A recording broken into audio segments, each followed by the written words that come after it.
I've just been thinking about the housing market and stuff. So this is just a small conversation about that. But um, if the lady in the house was renting out one of the rooms, so it's a three-bedroom house. It's got one big main bedroom, and then two really small, sort of half-size bedrooms. But they both got bunk beds in there.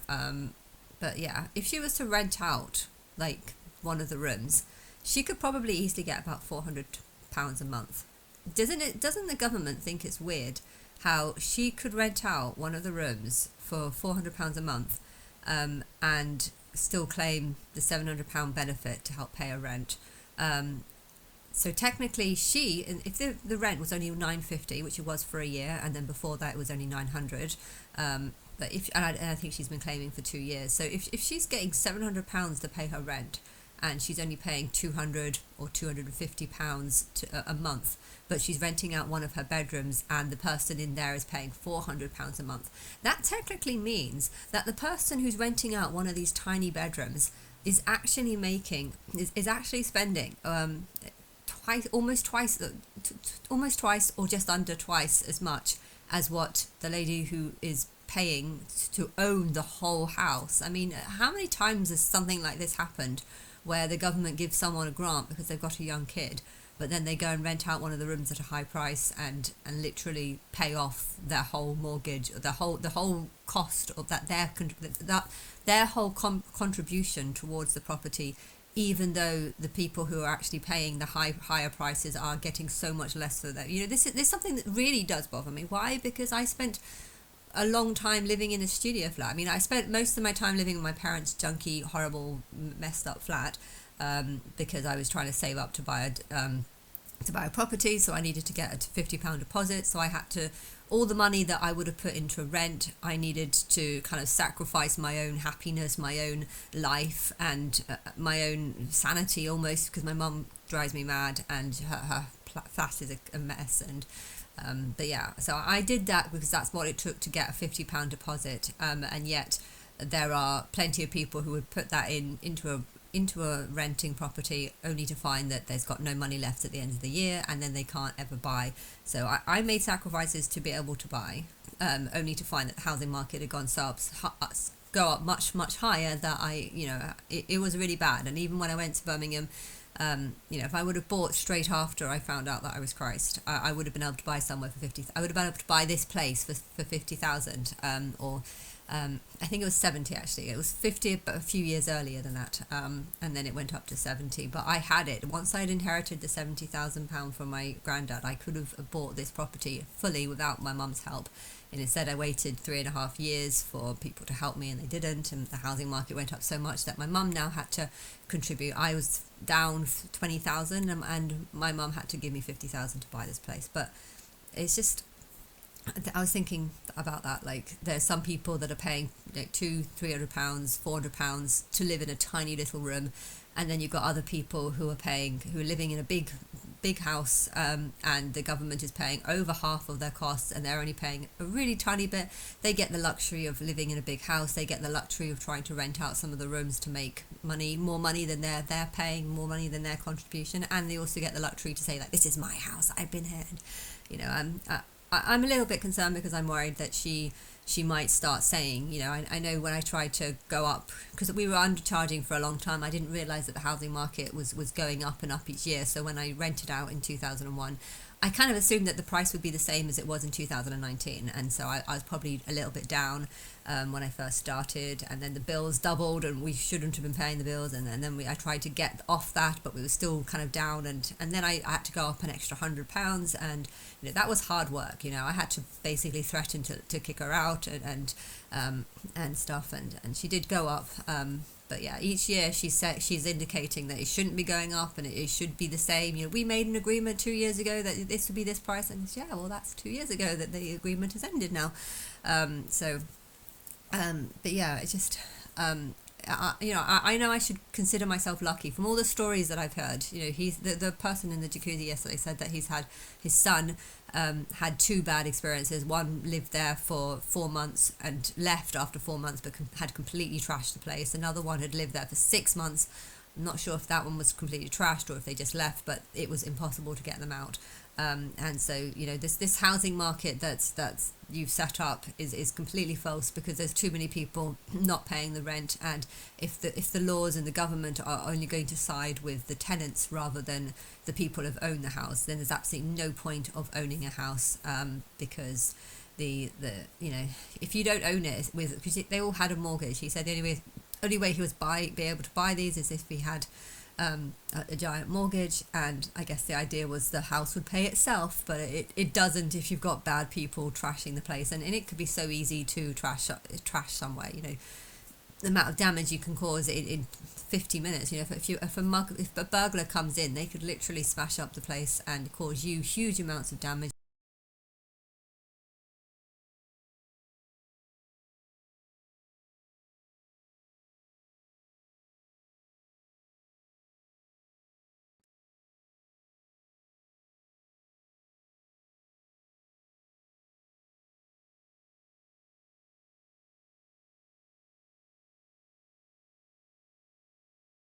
It looks like a really tiny house. It's a longer house, but it's supposed to be a 4 bedroom house, or is it 5 bedroom? But it might 4 or 5 bedroom. But she said it's not actually that big. I mean, and it doesn't. I went.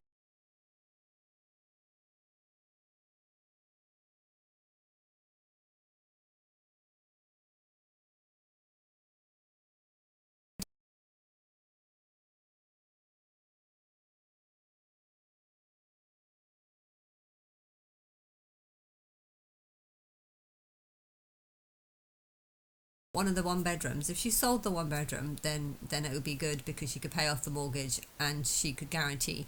Because I think there's a housing market crash. That's because that's why I'm wondering, why do I want to go up in rent so much? I technically, I don't really need the money. I've got a few thousand in the bank now, and I'm not really spending it. I have no real desire to spend. Actually, I was hoping to go on holiday in January, but I feel like I feel like it's really not safe in Europe. If I go to like Tenerife or something, is it even going to be like safe for a single person in Tenerife? I feel like just it's becoming very dangerous here all over Europe, and it might be becoming dangerous all over the like in Tenerife and stuff. I don't know, but I'll see how it goes. I'm going to south of Spain next week with my parents, um, but um, but yeah, I'm my sister's thinking about buying this house, and part of, because I said like a year ago, I'd buy an extra 15% of the property, and I've gone down to 175. I said I'll buy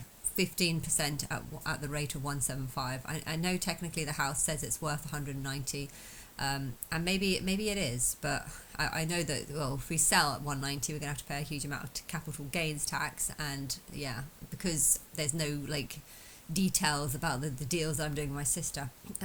Technically, it would be the capital gains tax from when it was sold, a long time ago. So I'd have to basically pay her share of the capital gains tax in this new section that I've bought.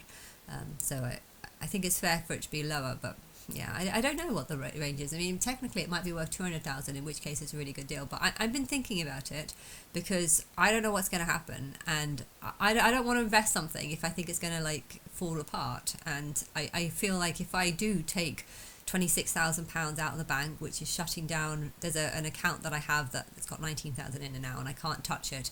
But if I close that down and put it into this house, but how is the housing market going to affect if there's going to be some sort of Muslim Brotherhood takeover, where they say that we found Christ, hence Islam isn't the truth, and we're going to kind of implement this new Christianity which revolves around a different Christ. If there's a sort of Muslim Brotherhood that looks like they're getting, because I've noticed, I just watched something in America about lots of Muslims taking over high positions. Like I don't believe that I believe Trump knows about me, and therefore I'm pretty sure he knows that Islam is not the direction I want to go. But if they're going to set up, Islam has some good qualities, which is that they are quite forceful, and if they commit mass genocide, no one really says anything. So if it looks like the whole of Europe and America and all over the place is being taken over by some sort of Islamic group, and if then they start ushering in this sort of new religion about Christ being a female, or Christ just being a real person, but just not the guy who came 2,000 years ago. If they open up this sort of new Christianity, this sort of, you could call it Islamic Christianity. I don't know if you want to try and like blur the two. Like some people do say that Christianity and Islam is exactly the same, but yeah, I think you have to go away from Islam because it's just lots of things that I don't agree with. But yeah, if this sort of new religion was forced and everyone was converted, and if you don't, if you get angry over the idea that Muhammad that came in 700 BC was a false prophet, if you get angry at that thought, they might usher in killing of, depends on how violent they get and stuff, killing of violent people who are aggressive towards this, I mean, if they did something like that, there'd be a lot of people being like, yeah, okay, I'll convert. So I don't know, maybe that's the plan, but I'm thinking like if that is the plan, and if it is going to happen in April when you come and get me, like what's going to happen with the housing market, and do I really want to give my sister an extra 15%, which would be, I think it's like 26,000, 15% of 175 at the rate of 175 is about 26,000, and I just have that. Won't have much left after that, but I basically have that, so I could give that all to her. But it's quite a big step. I mean, maybe I should just go for 10%. If I just go for 10%, but I know she needs as much money as possible so that because she's going to take out a £400,000 mortgage, which is just crazy. She would never be able to pay that off. But yeah, if I give her 26,000, then that would be 26. She'll have a £26,000 less. And I guess the reason why I would have done this a few years ago was because I could make an extra £1,000 a year off the interest. But I have been thinking, what happens if this lady's claim is cut? What happens if the government says we're not going to offer benefits to these people? Would she leave, or is she going to start staying there for like 3-4 months and refusing to pay the rent, in which case I could be out on like £3,000? If she chooses to stay there for 3 months, then I'm £3,000 down, and all this money, or all my attempts to try and get a little bit more out of her will all be amounted to nothing, because it would all be, it could easily go within a couple of months. And I think that's the problem that a lot of people that are renting are having. They don't want to charge the higher rates, but at the same time, if the house is going to be trashed, or if it's going to be empty, I think people are hearing stories where people are just living in there and refusing to pay the rent, and people are worried about this. I'm worried about this. I know I don't really need the money now that I've got PIP coming through, but if I didn't have PIP, then I would be relying on this money, and therefore the idea that she that she might not pay, and then I would just have to spend 3 months getting out. And the guy in the jacuzzi, I said, how much would it cost to get someone out? £400? And he was like, oh no, it costs a lot more than that. Like, I'm sure I spoke to an agency that they said that they could get her out for about 400, but is that the truth, or would the agency just lie to me? I feel like I'm in a situation where I don't even trust the agencies. If the agency tells me that they can remove her for £400 and then put in a different person that would be paying like £700 or £600 more, okay, they'll take 10%, so I'll only be making about £400 more, or £450 more, but £450 more is a lot of money. It's like I'm thinking about options and possibilities, but do I trust the agency? Or is the agency going to start saying to me after a couple of months, sorry, they haven't been paying, and we couldn't get them to pay, and yes, we've got a bad tenant in there, and just because you've got an agency, that doesn't mean that they will get good tenants in there. Just because you've got an agency, that doesn't mean that that things are going to work out. And if the rates are too high, then people might genuinely not be able to afford it. You might genuinely lose your job and then find that what's you going to do? You have to move, and it might take you a few months to move, and if you've literally got no money, you're going to be forced to not pay. So I think the rent is getting up higher and higher because people realize that they've taken out gigantic mortgages. They realize that maybe they've lost money on other properties that have been smashed, and so they have to charge higher for the ones that aren't smashed.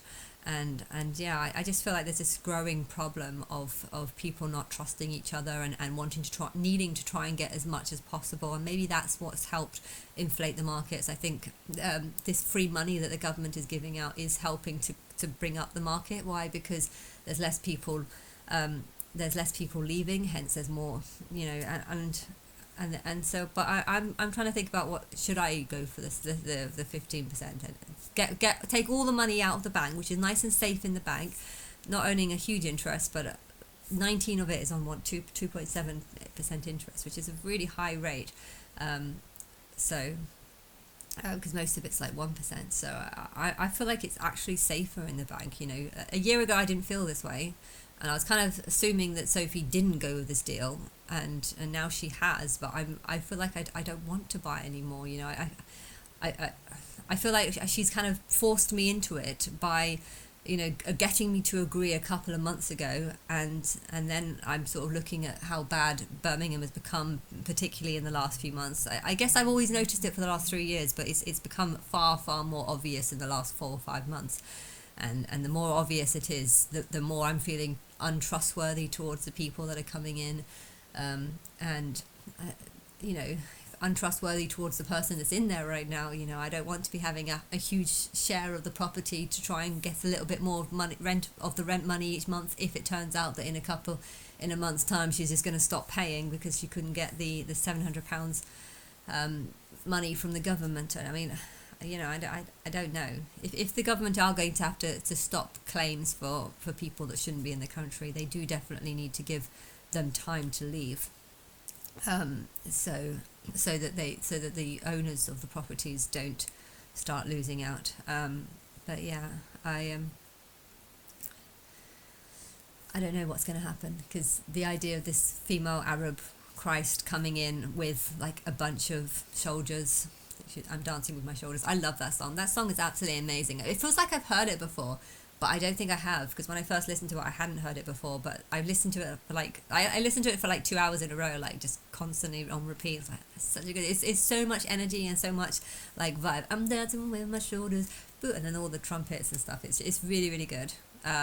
But yeah, I feel like that's how the sort of fake Christ should come in, with like an army of sort of semi-Muslim or people that look Muslim. The Muslim Brotherhood support that girl, but then you kind of implement Christianity almost, but not on Jesus, like a new Christianity where Israel, Jerusalem is like a woman, and Jesus is just some random guy who, you know, AJ Miller. I don't know what to say about him, but you know, if they did something like that, then a lot of people wouldn't argue it, because a lot of people don't argue Islam. Okay, there would be probably people on the streets, you know, wanting to attack people. I mean, the Quran is not my book. I don't give a shit if the Quran is burned, because I don't see much of it as being true. I mean, it's nothing to do with me. The Quran has got nothing to do with me. I don't say it's an insult to me, but I don't see it. It's not my word. And it's not my word, and you've got to tell them that. And if people are going to get angry over that, then there should be a genocide of people who are going to get angry over the idea of a Quran. You could try burning a Quran and seeing who gets angry over it, and just literally kill them. Like, because I don't understand why you would get angry over it. It's just a book. If I wrote a book, even though I am God, if I wrote a book and someone burnt it in front of me, you know, it's fine. I've got other copies. It's fine. There's copies over there. It's okay. So the idea of getting angry and fighting over your book being destroyed, even though there's millions of copies, it's insanity and stuff. So I don't know what's going to happen, but I'm trying to think, if that happens, how will that affect the housing market? Is it worth going for? Is it worth buying any more of this house that I don't want to go for it. I don't want to go for it, but I feel kind of bad, because I feel like my sister's going to be taking out a gigantic mortgage, and at least if I give her give her 27,000, you know, it might benefit me, because the housing might still be worth something. You know, if I'm buying it at 10-15% at 175, then if I sell it for 200,000, then I might actually make a profit. So it might be a good idea. But then again, if I am able to sell it at that, maybe my sister deserves some of the profit to help pay off this gigantic mortgage that she's stupidly got. You know, houses are only worth something if you know you can actually sell it in a few years' time. And right now, I'm not convinced that it will be sellable at a high rate if there's going to be some sort of mass war against Islam, which is a good idea because Islam is just, it doesn't help me in any way. But yeah, how will people respond? How bad will it be? I don't know.